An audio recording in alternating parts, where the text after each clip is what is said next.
So friends, club ইটার production channel থেকে এই শর্টসটা ছাড়ছি। আমি জানি না কোন কোন জায়গায় এই ভিডিওটা গিয়ে রিচ করবে, বাট তোমাদেরকে জানাতে চাই যে আমাদের পেনম্যান, যেটা আমাদের দীর্ঘ প্রতীক্ষিত মুভি দ্য পেনম্যান, আমাদের এই এপ্রিলের 4 তারিখ রিলিজ হয়ে গেছে। আর রিলিজ হওয়ার পর থেকে আজকের ডেট অবধি আমরা যেই রকম ফিডব্যাক পেয়েছি, মানে সেটা ভাবতে পারিনি যে এরকম ধরনের ফিডব্যাক সবার কাছ থেকে পাবো। তবে এখনও প্রচুর মানুষ যারা এখনও দ্য পেনম্যান দেখোনি, তাদের কাছে অনুরোধ থাকলো যে তোমরা অবশ্যই দ্য পেনম্যান দেখো, দেখে আমাদেরকে তোমাদের প্রতিক্রিয়া দাও যে আমরা আগামী দিনে কী ধরনের প্রজেক্ট নিয়ে কাজ করলে আমাদের মানে তোমরা দেখতে চাও সেসব প্রজেক্ট। তো সেরকম ধরনের প্রজেক্ট নিয়ে আমরা কাজ করব।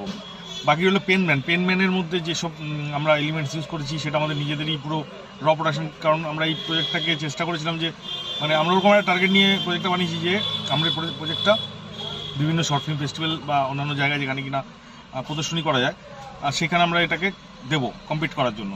তো সেক্ষেত্রে আমাদের এলিমেন্টসগুলো নিজস্ব হতে হবে। তো কন্ডিশনের ভিত্তিতে আমরা সেই সমস্ত সাউন্ড থেকে শুরু করে ভিজুয়াল যা আছে সমস্তটাই আমরা নিজেদের টেকনোলজির মাধ্যমে, নিজেদের সাপোর্টের মাধ্যমে আমরা টোটালটা নিজেরাই ক্রিয়েট করেছি। আমরা কোনো জায়গা থেকে বা আউটসাইড থেকে আমরা জিনিসগুলো নিইনি, থার্ড পার্টি জিনিস আমরা ইউজ করিনি। তো সেই কারণে আর এইটার প্রজেক্ট বানাতে লেগে গেলে প্রায় 2 বছর লাগার পেছনে অনেক কারণ আছে। যে যেহেতু আমাদের পরের দিকে ক্যারেক্টার অনেক বেড়ে গেছিলো, আর সবার ডেট পাওয়া একই সময় একই ছাদের তলায় সবাইকে শুটিং অ্যারেঞ্জ করা এটা ডিফিকাল্ট হয়ে গেছিলো। তো সেই কারণে আমাদের 2 বছরের কাছাকাছি এই প্রজেক্টটা লেগে গেছে। হয়তো 1 ঘন্টার মুভি হতে পারে, বাট আমাদের 1 ঘন্টা বানাতে গিয়ে আমাদের অনেকটাই বলতে গেলে পরিশ্রম করতে হয়েছে।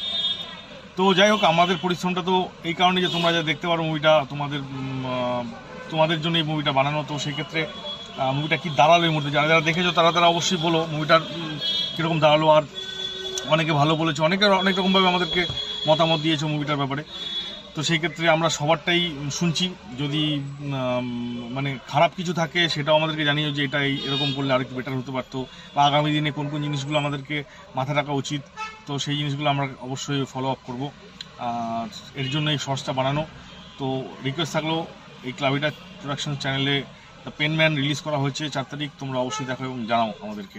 তোমাদের এক একটা কমেন্টস, এক একটা মতামত আমাদের কাছে অতি গুরুত্বপূর্ণ। তোমরা ভালো করে লক্ষ্য করে দেবে, পেনম্যানের যে মুভিটা রিলিজ করার পর থেকে যতগুলো কমেন্টস এসেছে, আমরা কিন্তু প্রত্যেকটা কমেন্টসকে কিন্তু রিপ্লাই দিয়েছি। তার একটাই কারণ যে আমরা এক একটা ভিউয়ার্সের যে ওপিনিয়ন, সেটা আমরা অতি গুরুত্বপূর্ণ সহকারে আমরা সেটাকে দেখি। তো আমরা খুবই ওটাকে সিরিয়াসলি নিই। সেই কারণে তোমাদের মতামত আমাদের কাছে অত্যন্ত জরুরি। সেই কারণে তোমরা জানাও কেমন লাগলো। আর তোমার যদি প্রজেক্টটা ভালো লাগে, এটা ভুলে যাও না যে তোমার কোনো নেক্সট পার্সনকে অবশ্যই মুভিটা ফরওয়ার্ড করে দিয়ে আমাদেরকে একটু হেল্প করো। দেখা